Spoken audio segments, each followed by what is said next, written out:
Petite parenthèse avant le début de la vidéo, Moggies n'a jamais reçu le colis. Là, je vous fais cette petite parenthèse environ un mois et demi après avoir fait la gravure. Donc, je peux vous dire que l'envoi date. J'ai essayé de le retrouver, mais impossible, ça s'est perdu. C'est des choses qui arrivent malheureusement. Mais je me suis dit que je pouvais quand même vous poster la vidéo et lui refaire sa gravure, bien sûr, entre les fêtes, je pense, entre Noël et le Nouvel An, et lui renvoyer un peu plus tard.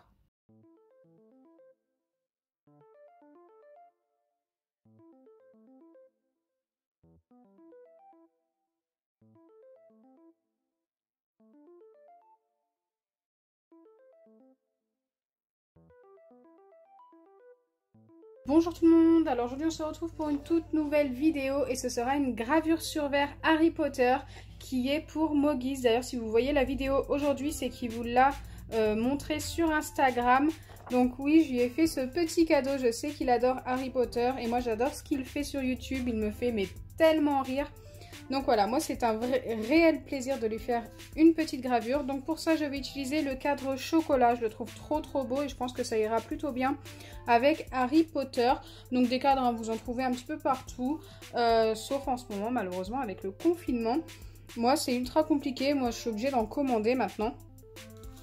Donc voilà, je vais commencer par faire Harry Potter bien sûr au centre du cadre et ensuite j'y ajouterai des petits dessins qui sont plutôt pas mal et je pense que ça va bien rendre si je les mets à ce niveau-là, je pense.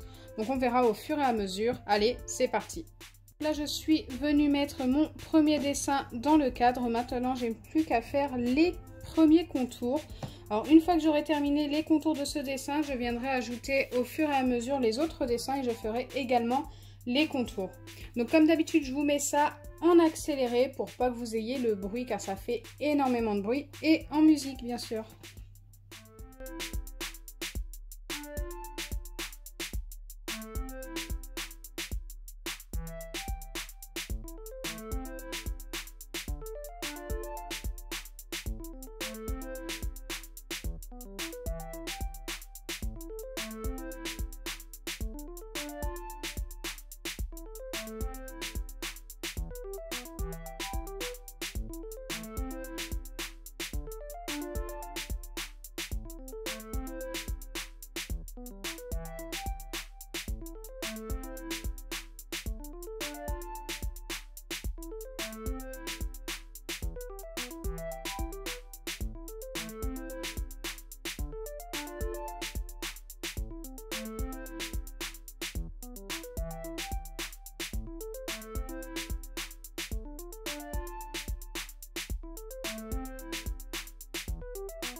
Voilà, j'ai terminé les contours, vous les verrez mieux juste après. Donc bien sûr, il faut s'appliquer un minimum quand on fait les contours, surtout au niveau du visage.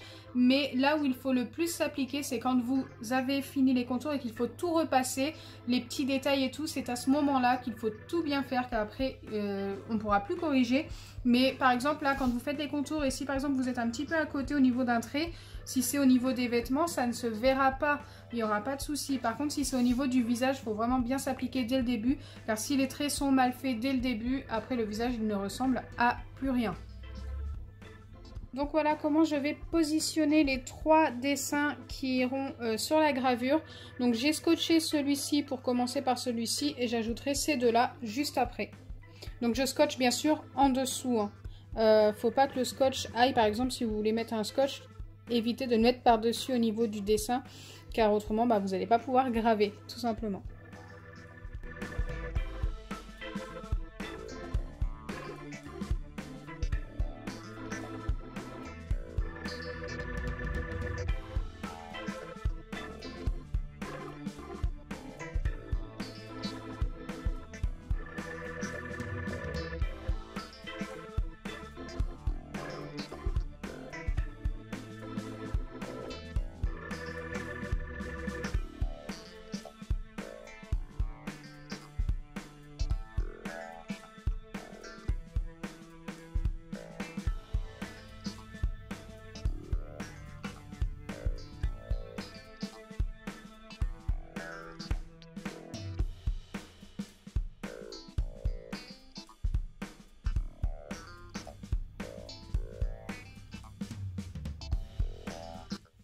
Donc voilà l'embout que je vais utiliser, c'est celui que je vous ai montré en début de vidéo.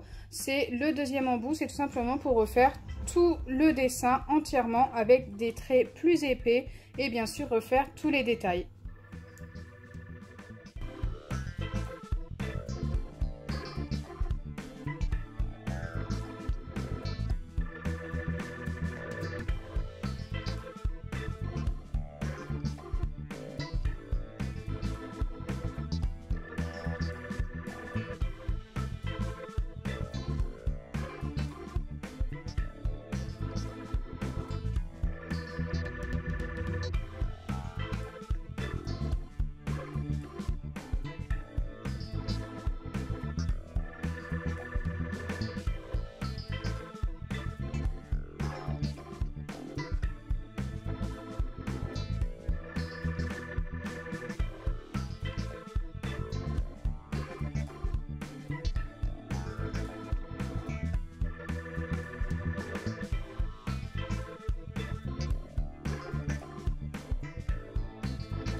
Donc voilà la gravure terminée. Maintenant, je n'ai plus qu'à mettre un petit fond de couleur, le remettre dans son cadre et vous montrer le résultat.